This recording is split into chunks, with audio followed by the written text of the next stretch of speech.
Hola, bienvenidas y bienvenidos a esta experiencia virtual en la cual estamos iniciando un proceso muy interesante en la Compañía Nacional de Teatro. Yo soy Julia Carolina Ojeda, una curiosa de la música, del teatro, de la danza y de la poesía.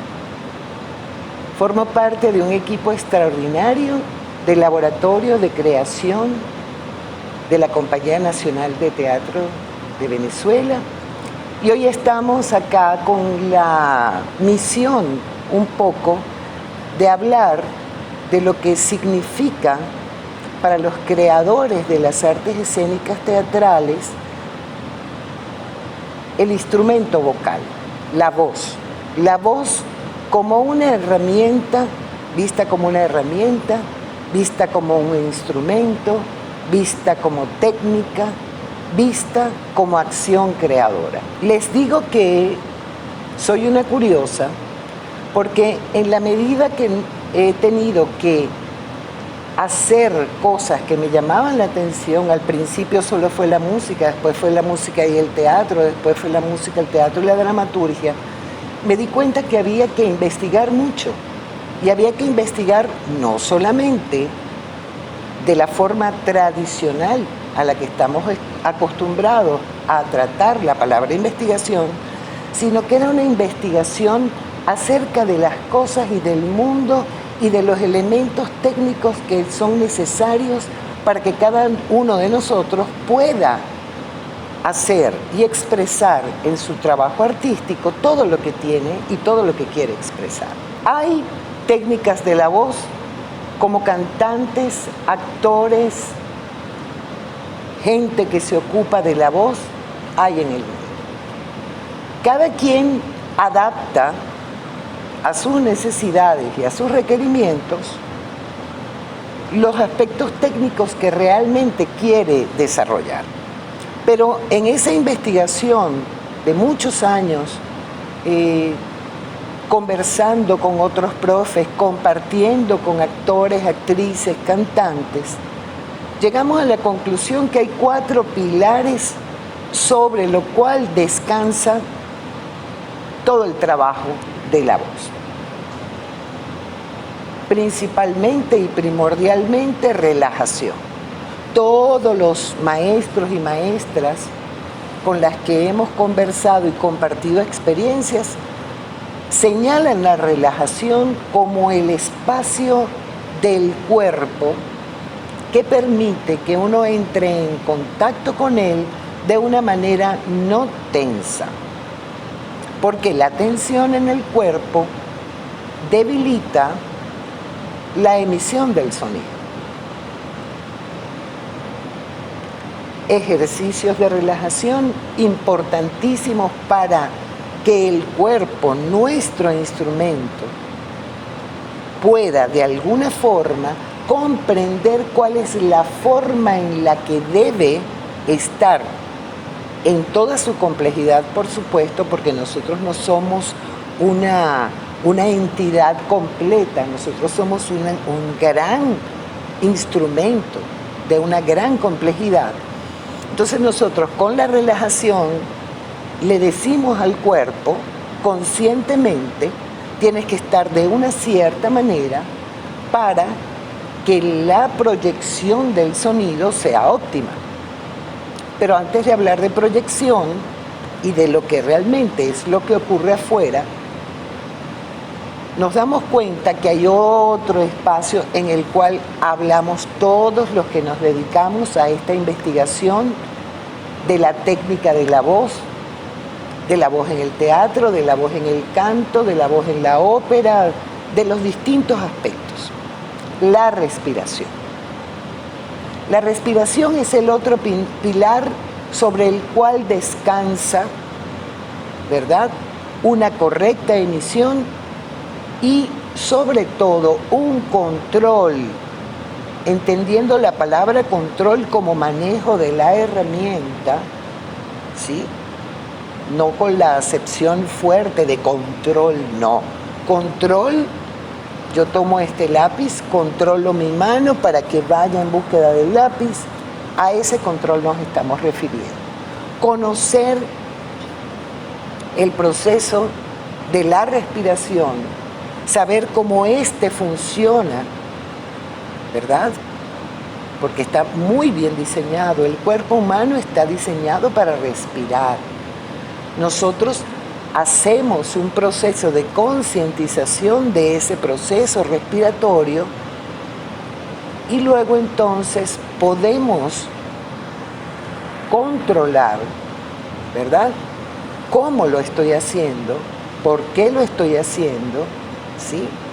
Para tener mayor tranquilidad y espacio psicológico para lo que viene después de ese primer momento de relajación y de respiración. Luego de eso viene otro gran concepto, que es el concepto proyección. La voz está diseñada, todo, mejor dicho, el instrumento, nuestro cuerpo, y específicamente sitios específicos de nuestro cuerpo, están diseñados para que la voz suene. ¿Sí? Entonces, al nosotros conocer esos puntos específicos donde el aparato fonador,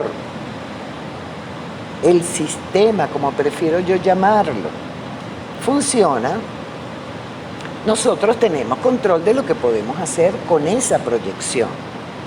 ¿Sí? Luego de eso, otro concepto fundamental, que es la articulación. Nosotros tenemos entonces que, apartando todo el fenómeno de proyección, la palabra se produce por tensiones y distensiones, ¿verdad? Que se producen dentro de la boca, fuera de la boca, en los labios, con los dientes, que permiten de alguna manera que se produzca la palabra. Entonces, nosotros tenemos esos 4 pilares que agrupa, ¿verdad?, todos los conceptos técnicos que nosotros podamos manejar y desde qué ángulo, desde qué sitio lo miramos. Esos son 4 conceptos que nosotros debemos manejar y que debemos investigar. No quedarnos con lo que nos dicen teóricamente, sino ir a la praxis y sentir, experimentar el tema de la relajación, experimentar y conocer profundamente el tema de cómo funciona mi cuerpo cuando yo respiro, qué es lo que hace, dónde están esos puntos que son importantes para proyectar la voz y dónde están esos puntos de tensión, distensión, fricción que producen la consonante, ¿verdad?, para poder construir el sonido complejo de una palabra, el sonido complejo de una frase, el sonido complejo de una oración, el sonido complejo de un párrafo. Y así vamos construyendo una manera técnica de ir enfrentando los textos, especialmente en este caso los textos teatrales, de una forma activa, viva y creativa. Cuando hablamos de la relajación, hablamos de una de las experiencias más saludables para el cuerpo y para la mente. De hecho, desde tiempos inmemoriales, muchas culturas, incluidas las culturas ancestrales latinoamericanas, hablan de ese soplo. La Biblia menciona el soplo de la respiración, pero asociada a ¿qué? A un cuerpo que está vivo y que está en movimiento. ¿Cómo hacer que ese cuerpo que está vivo y está en movimiento esté en una circunstancia óptima, ¿verdad?, para producir sonido. Aparecen, por supuesto, técnicas de relajación, tanto que nosotros en este momento en la web podemos encontrar muchísimos sitios que nos dan distintos enfoques de cómo llegar a la relajación.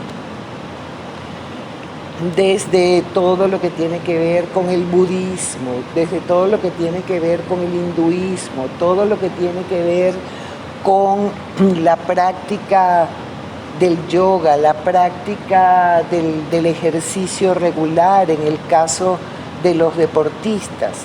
Todo el mundo refiere la relajación como un momento muy importante.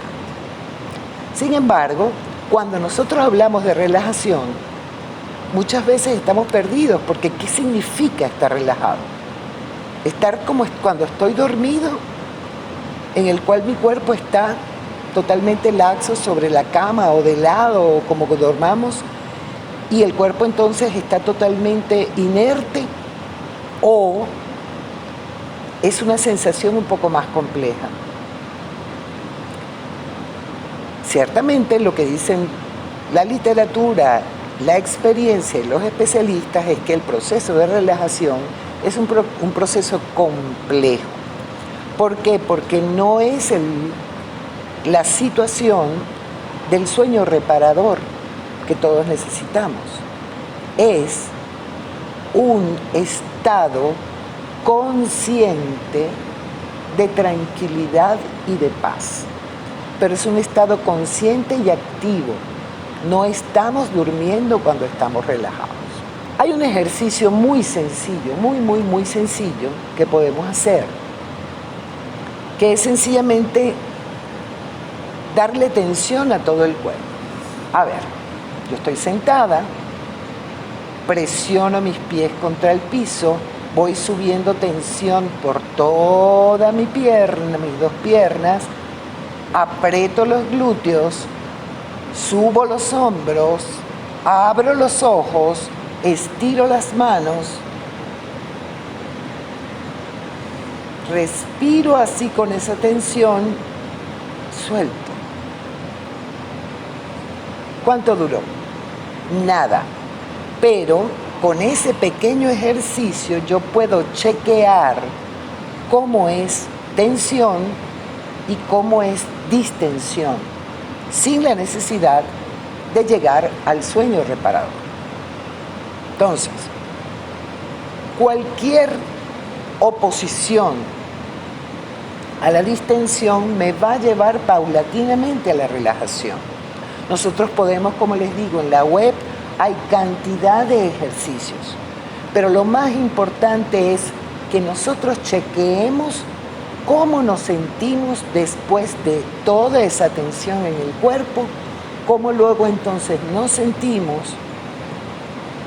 en ese momento en el que estoy despierto, estoy consciente, pero mi cuerpo está tranquilo, no durmiendo, tranquilo, operando. Como sabemos, hay acciones voluntarias y acciones involuntarias. Nuestro cuerpo nunca está quieto. ¿Por qué? Porque hay acciones involuntarias que se siguen dando. El latido del corazón, el estómago haciendo su trabajo, el hígado haciendo su trabajo. Todas esas son acciones involuntarias que nosotros no participamos conscientemente de ellas. Pero hay acciones voluntarias que sí. Entonces, en este caso, la acción voluntaria que nosotros vamos a hacer es siempre tener en cuenta que antes de comenzar y en el proceso de la emisión, nosotros tenemos que estar con el cuerpo relajado, reconocer esa sensación en todo mi cuerpo, en todo el cuerpo, porque el instrumento somos todo. No es solamente la lengua o el paladar o los labios o los pulmones o el diafragma. Todo el cuerpo se activa cuando nosotros emitimos un sonido, ya sea cantado o hablado. Por eso, llamo la atención de lo siguiente: si el piano, por ejemplo, llega un pianista y va a tocar, y el piano está perfectamente afinado, bien temperado, etc., llega, lo toca y suena. Pero si el cantante o el actor tiene dolor de estómago, ¿cómo hace ese instrumento o tiene una rinitis? Entonces, por eso hablo, y en eso estamos de acuerdo, como les digo, también toda la literatura y todos los maestros con los que hemos trasegado esta información durante los años, es que nuestro cuerpo es completamente el instrumento. No es solamente el instrumento lo que tradicionalmente veíamos que era conocer el aparato fonador, ¿sí? Porque es todo nuestro cuerpo que opera, toda nuestra espiritualidad opera. Luego entonces viene el otro pilar, que es la respiración. La respiración también tenemos cantidad de técnicas que nos van a permitir llegar a una respiración correcta. ¿Cómo respirar? Nosotros, si nos ponemos a pensar, ¿cuánto tiempo podremos pasar sin comer? Alguien dice lo que los faquires han pasado años sin probar alimentos, solo un poco de agua y un poco de pan, y han vivido durante años sin alimento. ¿Cuánto tiempo podemos pasar sin hablar, sin comunicarnos con otra persona? ¿Cuánto tiempo podemos pasar en cualquier actividad de este cuerpo, que haga este cuerpo, solo o en conjunto con otros? Hay unos tiempos, pero ¿cuántos tiempos, cuántos segundos podemos nosotros pasar sin respirar? Buena pregunta. La respiración es el acto vivo, el primer acto de esa vida que pasa de estar dentro de una bolsa, dentro de otro cuerpo, el cuerpo de la madre, sale, respira y llora. Allá aparentemente, según hay unos estudios, dicen que ya no lloran, sencillamente ya llegarán y hablarán, porque estamos ante generaciones cada vez más preparadas físicamente para enfrentar la vida en el planeta. Pero lo importante es ese acto de tomar aire y soltar, ¿sí?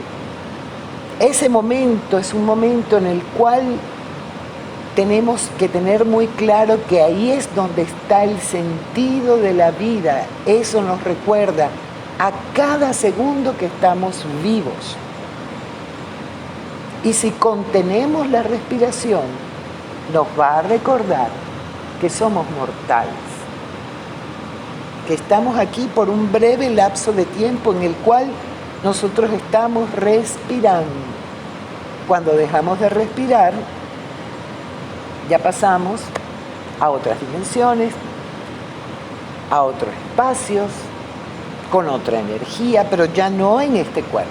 Por tanto, la importancia de la respiración es total, tanto para lo que nosotros estamos haciendo dentro de un escenario, pero fundamentalmente para sentir y estar conectados con la vida. Ese momento de la inspiración es un momento donde pasan cosas extraordinarias dentro de nuestro cuerpo. Nuestro cuerpo toma sustancias fuera de él, los lleva dentro del cuerpo, se alimenta, ¿sí? Y luego expulsa lo que no requiere. Pero, según dicen algunos místicos, la mitad de la respiración está en nosotros. La otra parte está ¿En dónde? En nuestros hermanos árboles. Que eso que nosotros desechamos es lo que ellos respiran y lo que ellos desechan es lo que nosotros respiramos. Cosa que quiere decir que nosotros tenemos que tener árboles. Dicho esto, el tema de la respiración es complejo, pero muy simple de comprender. ¿Por qué? Porque es dentro de nuestro cuerpo y si ya nosotros con la relajación hemos aprendido a estar conscientes de nuestro cuerpo, la respiración va a ser muy fácil de comprender. Para tener claro eso, podemos hacer un pequeño ejercicio. Ese pequeño ejercicio es que yo me siento, ¿verdad? Me relajo, estoy bien relajadito, siento mi cuerpo. Recuerden que la relajación no es dormir. La relajación es estar activo, pero en calma. En eso voy a abrir los conductos de la nariz que está diseñada para tomar ese aire que está alrededor nuestro y succionarlo hacia adentro, permitir que entre, pero lo vamos a permitir de una cierta forma. No vamos a absorber. No. Vamos a abrir los conductos un poquito y vamos a dejar que entre.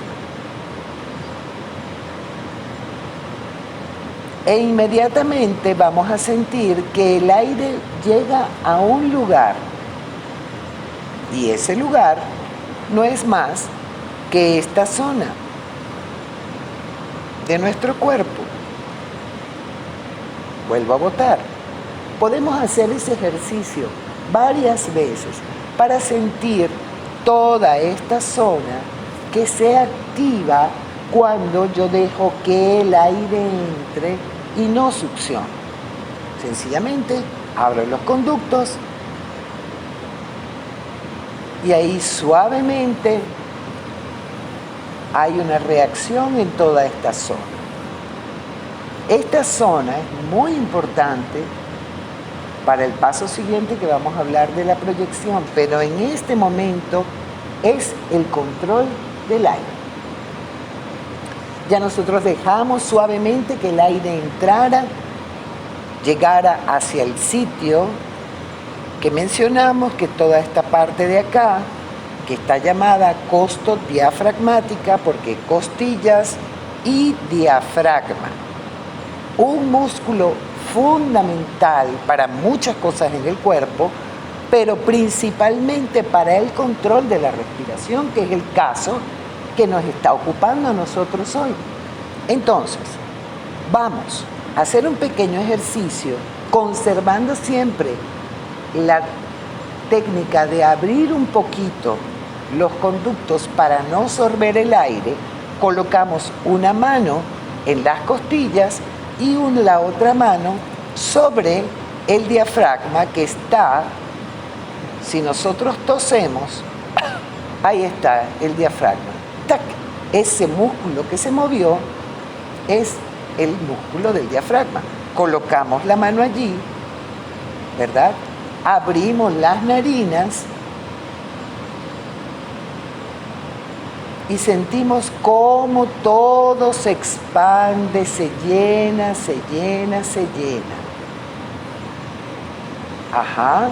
Y ahora nos quedamos allí con el aire dentro, a ver qué se siente. Se siente cómodo. De pronto comenzamos a sentir una necesidad cada vez más fuerte de expulsar. Y finalmente tenemos que hacerlo. Pero ya nos dimos cuenta de cómo funciona toda esta zona. No hay que forzar eso, hay que sencillamente irlo sintiendo, ir sintiendo cómo funciona. Hay muchos ejercicios en los cuales periodizan el tiempo en el cual tenemos el aire dentro. Y el diafragma lo que hace es contener que el aire no salga. Por tanto, es muy importante cuando nosotros soltamos el aire, ver qué está pasando con el diafragma. Por eso esta mano puesta acá es muy importante para ver qué pasa allí. Ya sabemos, se expande y luego entonces el diafragma se queda firme, aguantando allí y luego se relaja para que el aire salga. Tener conciencia es percibir, afinar la percepción de lo que estamos haciendo.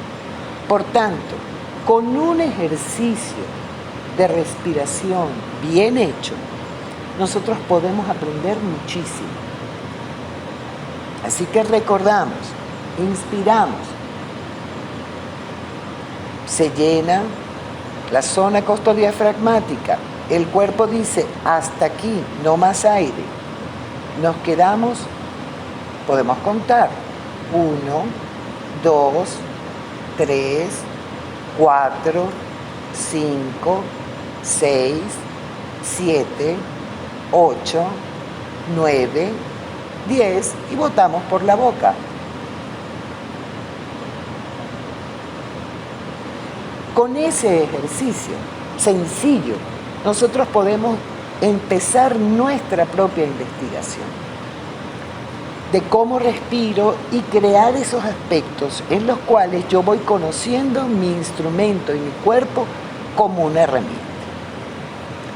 Luego entonces, de la respiración tenemos el tema de la proyección.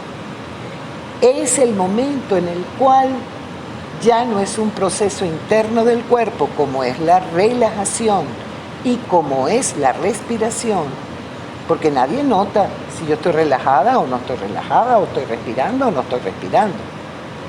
Pero la proyección sí ya es externo al cuerpo. Ya nosotros vamos a escuchar un sonido. Entonces es muy importante que nosotros sepamos qué pasa también cuando nosotros vamos a emitir un sonido. Como les decía antes, nuestro cuerpo está perfectamente diseñado para la emisión del sonido. Ya una vez teniendo en cuenta lo que es la relajación, la respiración, la proyección aparece en una zona específica del cuerpo. Tenemos en esta zona de acá las cuerdas vocales, todo ese aire que teníamos guardado pasa por allí, se produce una reacción por el paso del aire y luego toda nuestra cabeza y todo nuestro tórax y todo nuestro cuerpo resuena. Por eso la voz se proyecta, pero hay puntos específicos que hay que tener mucha atención cuando estamos haciendo esta investigación de cómo es que se produce la voz. Importante, las cuerdas vocales son intocables. Ellas tienen que estar trabajando y haciendo su trabajo por su cuenta. Es como dijimos, el trabajo del corazón, el trabajo del hígado. No meterse con eso. Lo interesante de todo esto es ver qué hacemos nosotros con todo lo demás. Los resonadores, todo lo que hacemos, dónde están ubicados y cómo los podemos usar. Y luego, posteriormente, todo eso se va a convertir con la articulación, la tensión de la consonante en palabras. O sea, podemos decir que el sonido primordial de proyección se hace sobre la vocal. A, E, I, O, U. Y el sonido de la palabra, para que se produzca la palabra, usaremos las tensiones que tienen que producirse para obtener una consonante. R, P, son distintos sitios en donde se producen distintos tipos de tensiones y se producen letras distintas que nosotros podemos escuchar. ¿Por qué? Porque la asociamos a una vocal. Por eso cuando decimos la letra N, realmente el sonido es la N, una tensión detrás de la nariz, ¿sí? La F es un aire, una cantidad de aire que pasa entre los dientes y los labios. La T, TE, recuerden que le estamos poniendo una vocal para que suene. La T es sencillamente una explosión de la punta de la lengua contra los dientes incisivos superiores. Y así vamos investigando cómo se produce. Y luego entonces, al final, cuando uno suma vocal más consonante, aparece una cosa maravillosa que es la palabra. La palabra. ¿Cómo hago la palabra? Con una A, con un movimiento. Y allá va apareciendo la magia que solamente los seres humanos hasta ahora usamos, la magia de la palabra para comunicar sentimientos, ideas, propósitos, cosas extraordinarias. Somos la máquina compleja de este planeta que puede expresar todo eso a través de la palabra.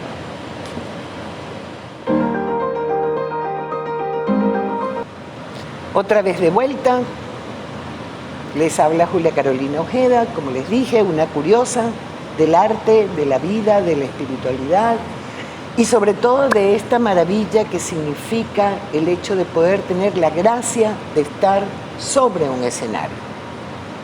Ese es uno de los grandes momentos que el que vive estar sobre un escenario y poder hacer algo allí creativo para comunicar, no lo olvida nunca. Hay gente que lo hace sencillamente por el simple placer de hacerlo, pero también hay todo un mundo de profesionales que hacen de esa labor tan loable su vida.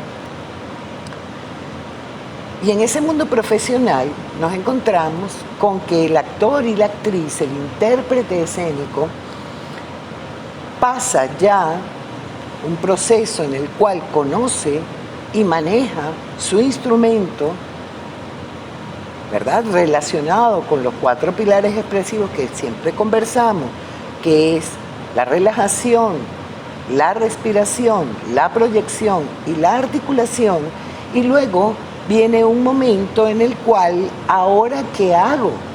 Es como estar sentado frente a un cuatro, tenerlo, saber teóricamente qué hacer con él, pero luego entonces no saber tocarlo. O sencillamente tocarlo de una forma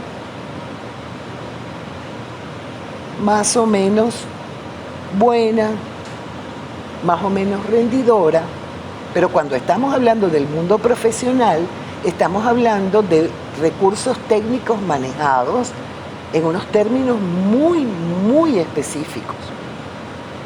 Estamos hablando de personas, ¿verdad?, del intérprete escénico. La intérprete escénica tiene que manejar su cuerpo y manejar su instrumento vocal de una forma sumamente rigurosa y efectiva.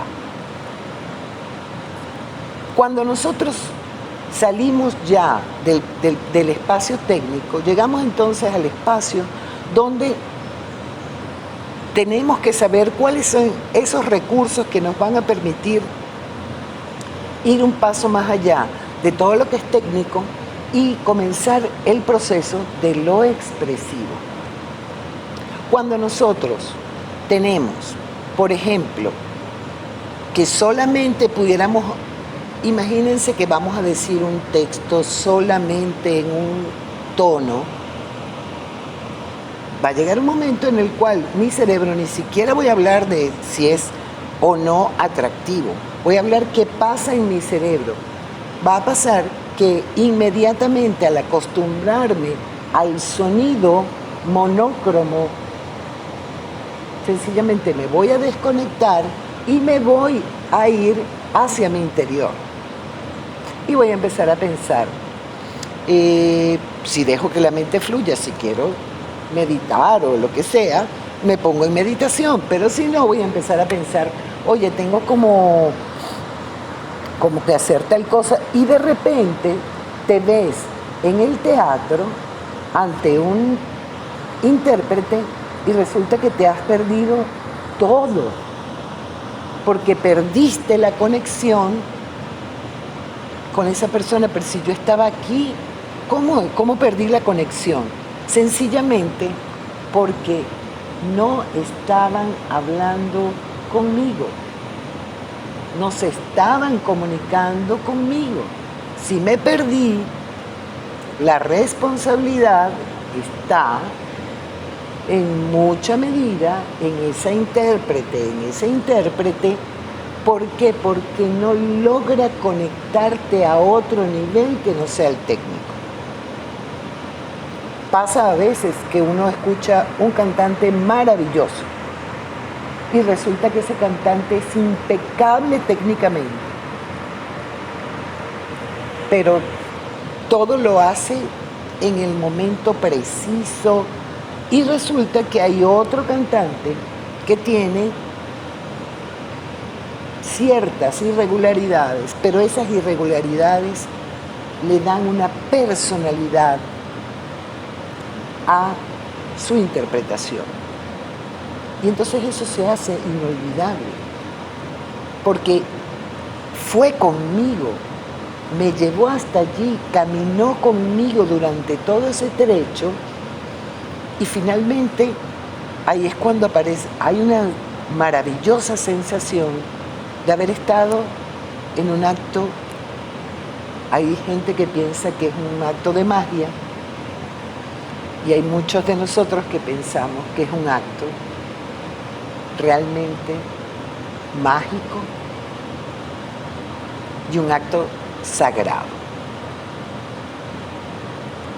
Cuando logramos eso es porque nosotros estamos conectados con procesos expresivos. Hay procesos expresivos que son internos, ¿verdad? Que son decisiones estéticas que toma el intérprete y la intérprete. Me interesa más estar cerca de lo que hace Bertolt Brecht, así como me interesa hacer más lo que hace el maestro Ibrahim Guerra, del teatro hiperrealista con el maestro Ibrahim Guerra. O me interesa más hacer teatro de cuerpo, toda esta cosa de la escuela y de la línea grotowskiana, que también ya tiene muchos derivados. Me interesa hacer texto teatro, me interesa, en fin. Pero previo a esa decisión, de esas decisiones, o previo no, simultáneamente a esas decisiones estéticas, tenemos que saber cómo expresar eso que nosotros queremos decir. ¿Cómo me hago cargo de la expresividad? Sencillo. Hay 4 puntos en los cuales todos estos maestros que yo he consultado y con los que he tenido la suerte de trabajar durante tantos años, aquí y fuera del país, llegamos a conclusiones claras. Cuando nosotros tenemos un texto y aparece el verbo es sumamente importante porque es lo que denota acción. Y la acción no ocurre afuera, ocurre en mi imaginación. Corre, ven, es muy potente a la hora de producir una imagen en el otro y en mí mismo.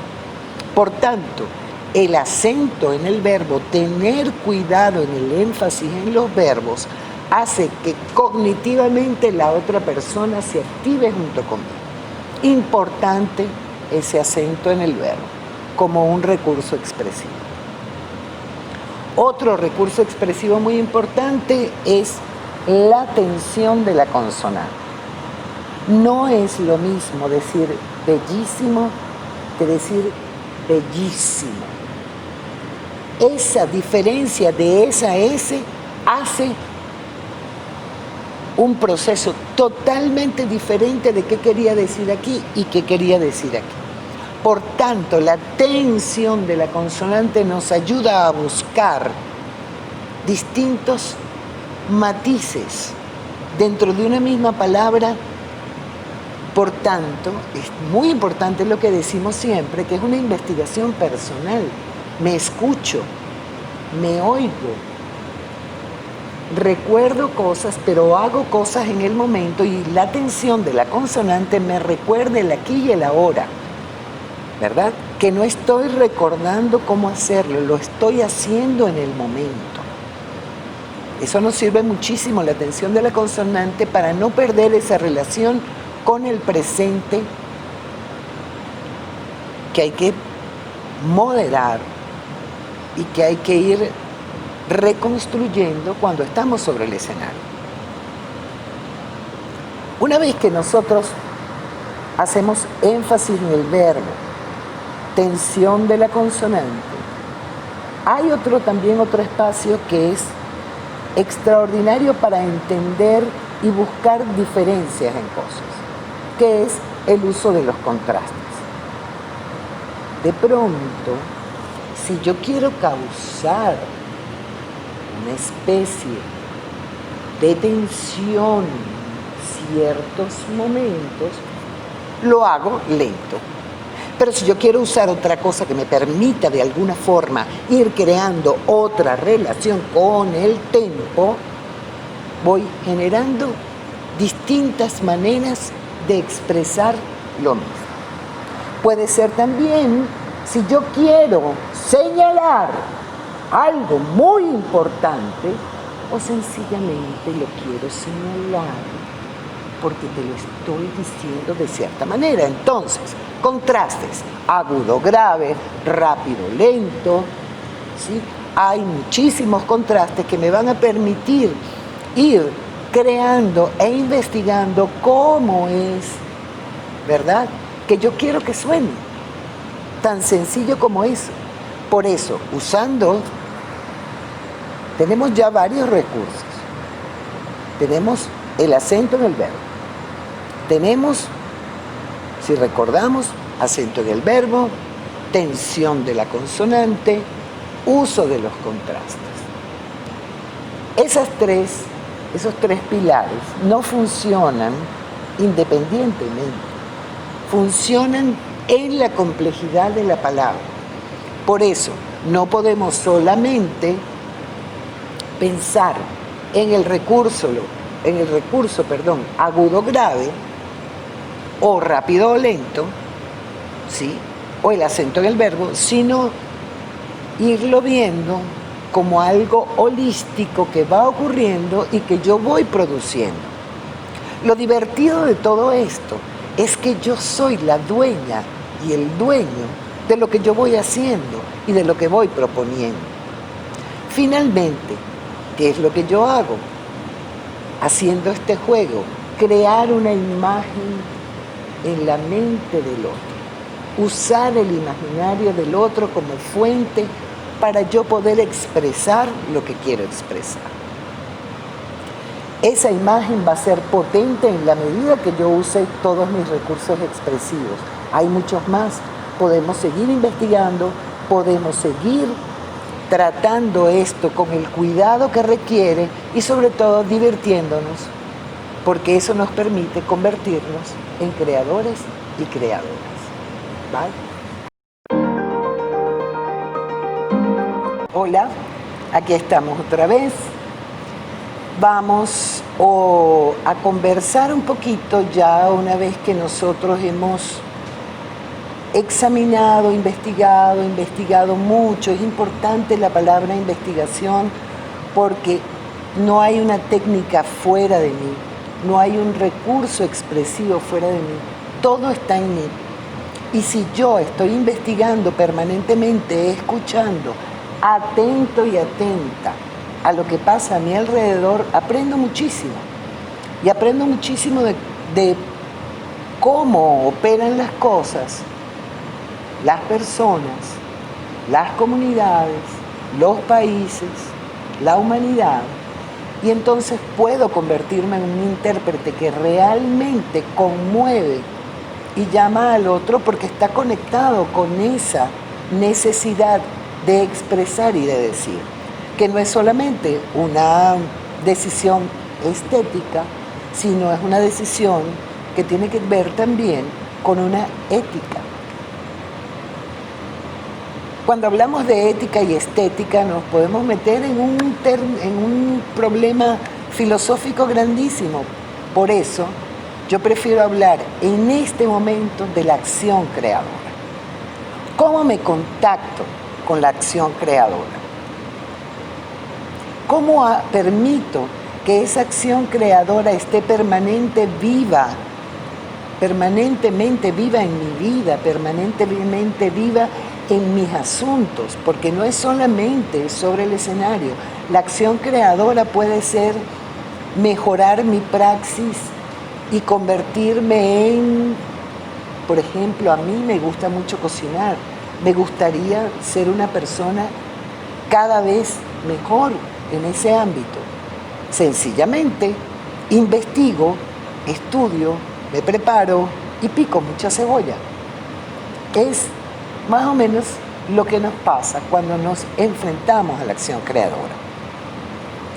Construir un personaje desde el aspecto técnico, que ya hemos dicho que hay la libertad de cada uno de cómo siente que debe hacerlo en función de sus decisiones estéticas y técnicas.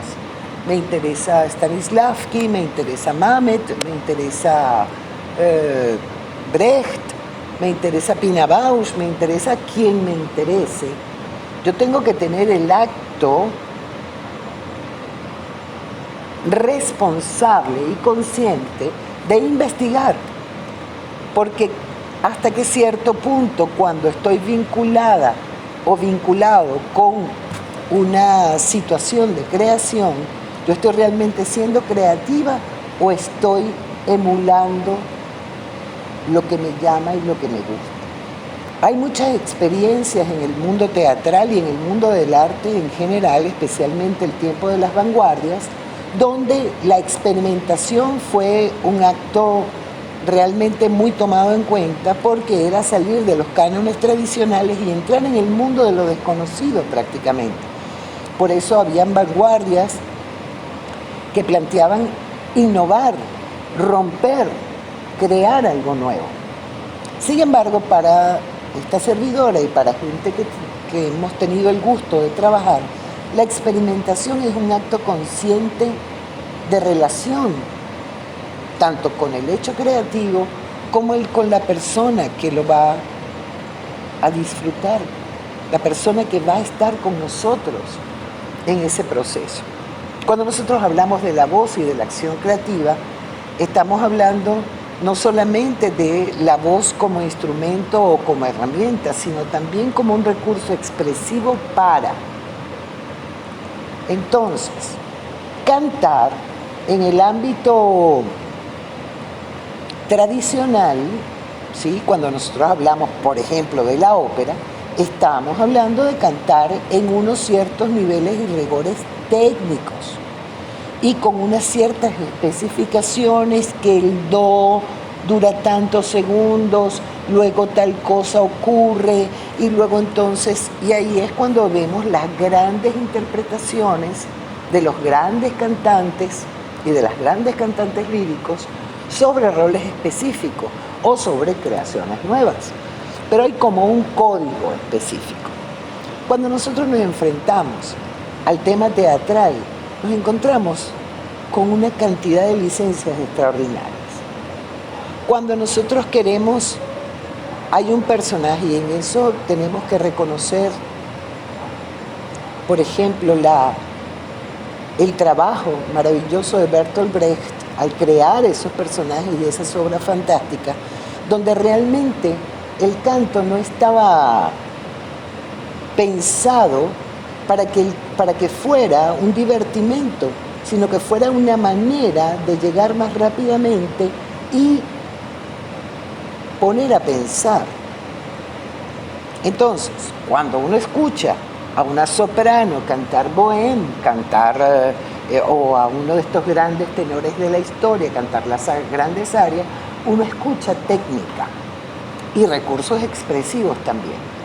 Pero la creación tiene que ser una cosa muy, muy, muy justificada para que esa acción creadora no vaya en contra de esa convención que la ópera exige para ese personaje en específico. Turandot, Tosca, Traviata, en fin, son, no digamos nunca la palabra cliché porque no lo es.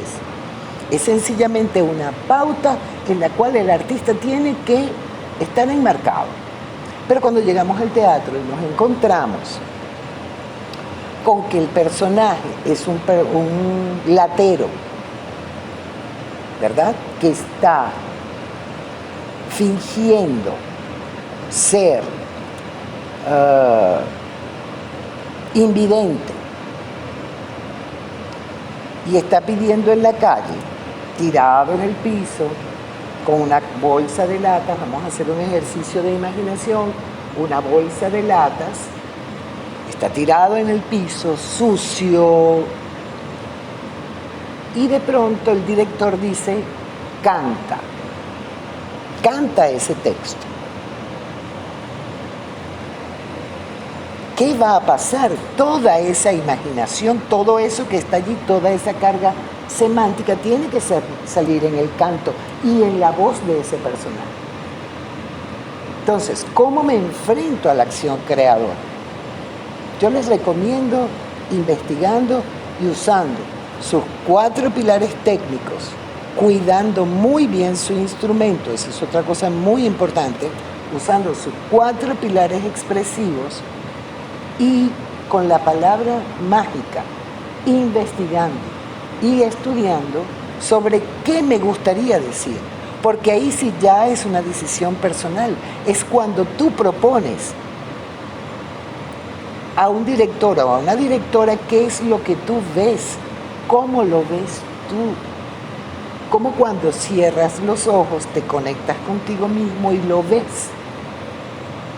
Es un acto de creatividad, es un acto de imaginación, pero también es un acto libre, porque si ese personaje, volvamos al personaje latero, ¿verdad? Que finge ser invidente, tiene que cantar, porque el director lo pide, y tiene además que cantar la música que hizo Kurt Weill para la ópera de 3 centavos, ¿cómo cantaría? ¿Qué haría yo? Y es ahí donde pesa la acción creadora sobre pilares técnicos y pilares expresivos. Por ejemplo, he visto en algunos casos que gente sin saber dice que yo le voy a desgarrar la voz al maestro. Bueno, termina con la voz desgarrada al final de la función. Si yo no uso bien técnicamente mi instrumento y solamente me quiero ir a la acción creadora sin hacer esa triangulación de la cual estamos hablando, de pilares técnicos, pilares expresivos, y luego voy a hacer la acción creadora, conocer eso antes de entrar en una decisión estética, una decisión de carácter artístico, puedo aparecer como este personaje que desafortunadamente termina con la voz vuelta, un desastre, al final de la función. Es tan importante que nosotros investiguemos sobre nuestro instrumento, cuidemos nuestro instrumento. No hay que volverse obsesivo, no estamos diciendo eso, pero sí hay que volverse exhaustivo, conocerlo lo máximo posible, cosa de que en el momento en el que surge esa oportunidad fantástica donde un director o directora te dice, dime qué crees tú que pudiéramos hacer, tú estés preparado y preparada para dar lo mejor de ti, de acuerdo a lo que tú consideres que es lo mejor de ti. ¿Cómo pondríamos a cantar a ese latero? Esa latera, ¿cómo cantaría? ¿Qué pudiéramos hacer con ella? Ella va a tener la voz bonita, va a tener la voz fea, va a ser vieja, va a ser joven, y ahí entran todos nuestros pilares técnicos a funcionar. ¿Por qué? Porque yo de pronto puedo poner a esa persona, a ese ser, a ese personaje que estoy creando, y solamente lo voy a poner a sisear, a decir cosas de una cierta manera, cuando está pidiendo. Pero cuando no está fingiendo, habla perfectamente bien, pronuncia todas las palabras, toma café perfectamente, para que el contraste sea absoluto y se vea claramente. Son decisiones que voy tomando, pero en la medida que yo tengo relación y manejo técnicamente, expresivamente, la acción creadora, voy a vivir una vida sobre el escenario sensacional. ¿Por qué? Porque todos los días va a haber una oportunidad para volver a recrear un personaje, para volver a pensar un personaje, así lo hayas hecho 20 veces. Hago una obra otra vez y de repente yo entiendo o siento que puedo darle un matiz diferente. La acción creadora es el momento, es la acción que nos hizo tomar la decisión de estar allí. Esa motivación de querer decir algo y querer decirlo a nuestra manera. Para eso la técnica, para eso la expresión y para eso nos ponemos todos al servicio de esta gran maravilla que es y ha sido históricamente el teatro para la humanidad. Chao. Aquiles Nazoa, 100 años. De humor y amor.